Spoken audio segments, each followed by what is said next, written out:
Okay, what's going on? Welcome to Simplee Pawful. Before we start, please like the video if you like it, and please subscribe if you want to subscribe. If you don't, you don't. It's all good.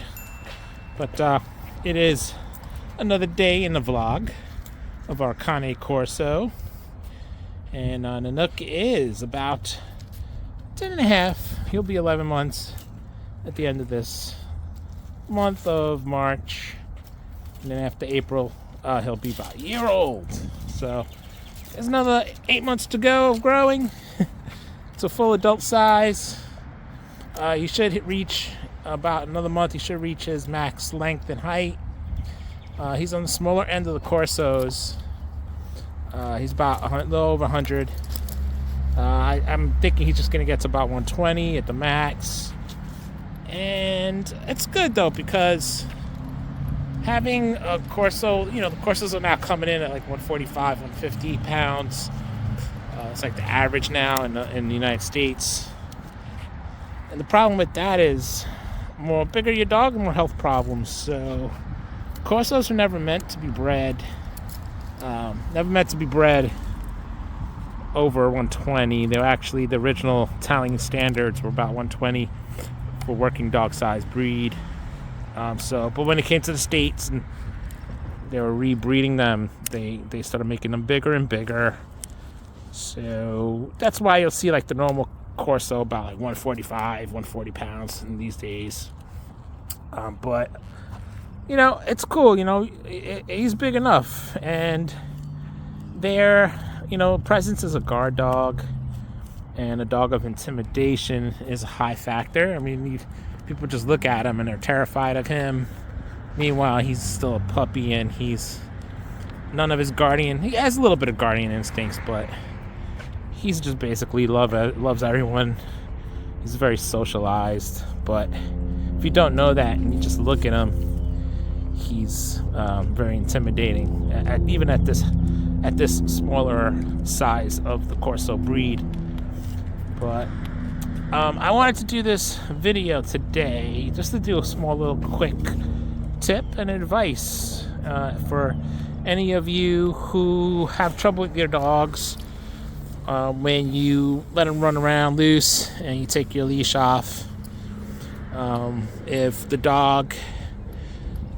you're struggling to sort of get the leash back on them, you want to leave, like if you go to a dog park and he thinks you're playing, so you go to put the leash on him and he runs away from you and you have to chase him down, and his recall ain't that great. He doesn't come to you, and he doesn't want to leave the dog park, which is like mostly what they usually do. They don't want to leave, so they run away with your leash. And what most people do is they have the leash, they let him out, they get him into the park or the fenced area, they take the leash off, and then they put the leash into their pocket or they put it down somewhere.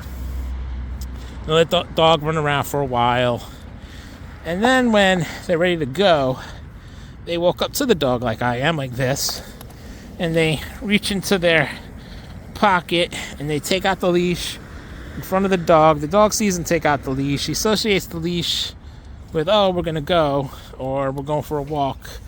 But he wants to stay in the park. He wants to play. So he starts running away from you. And that's the cause of it. They see you pulling out the leash and they see, oh, it's time to go, and they don't want to go. There's other dogs running around. And then, so you try to put the leash on him, and he starts running away, and you're chasing him down, and you're running after him with the leash just like this, and he just doesn't want to leave. He's like, I'm not leaving, I want to play. Right? So there's a simple fix to that, and it's really, really simple. And I usually tell people to do this all the time, and it's a very simple fix. A lot of people don't realize that they do this, that they put the leash away, and then they take it out when they're ready to leave. The fact is that when you do take them off the leash, when you enter the area, keep the leash in your hand. Keep it in your hand, hold it. Walk around them with the leash. Let them know that just because he's getting the leash around him doesn't mean he's gonna go. So as you see, I'm with him right here. I can take the leash and I could put it right up to the collar, As you see, he just wants to play, so he thinks I'm playing with him, but it wasn't a reaction to thinking he was going to leave. But it's easy. I can walk right up to him. He's not running away. He can even sniff the collar. He knows that he ain't going anywhere. And you keep doing this on and off with him. But hold the collar in your hand, or put it down next to you. Pick it up, walk around with it. Always have it in your hand. Let him see you with it. So he doesn't associate you pulling out the collar with you leaving or taking off. And that's pretty much it. That's the simple trick to making sure that when your dog doesn't run away from you, when you try to leash him and go somewhere. I mean, I could leash him right now. Just put it on, click, and then go. Right? And you go out. So he knows I just put the leash by him, but we didn't go anywhere. We're still here. So that's just a small little tip most people do. It's not common. I don't see a lot of people having trouble with this, but there are dogs who it's hard to catch them and they're chasing them down. And also, I want to give another quick little tip just to add to this. When he's running away, don't chase him. Run away from him. Let him chase you. Usually dogs will instinctively chase you. So that's what I usually do. And the longer you chase him down, the further he's going to run away. And he could just dart into the street. So if he's running away from you, take off. Go boom out and run. Boom. And he'll chase you. That's a little quick tip also. But I just wanted to throw this out there for people who are having trouble with this issue. Once again, it's not a major issue, but I've seen it happen to a lot of people. They just have trouble leashing their dogs, or even if the dogs get away from them, they're trying to put them in the car or something.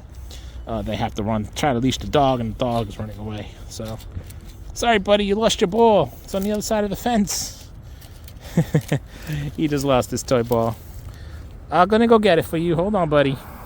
So, yeah, that's a quick little tip. I just wanted to run that by you. If you found this valuable, please help us out and subscribe to the channel.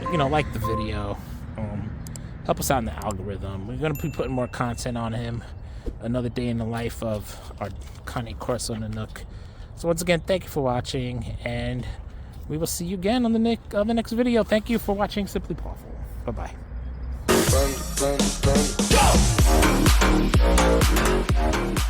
Go!